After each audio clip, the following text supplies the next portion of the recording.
ang salita ng Diyos, ang biblical principles na dapat natin isabuhay.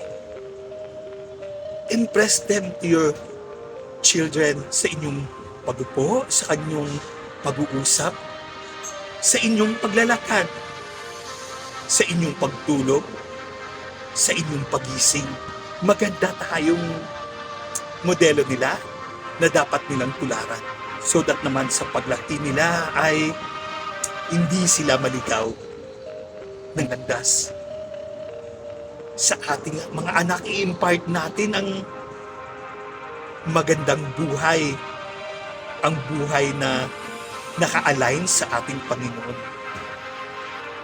So that they have a wonderful life ahead of them. Meron silang brighter future na kasama ang Diyos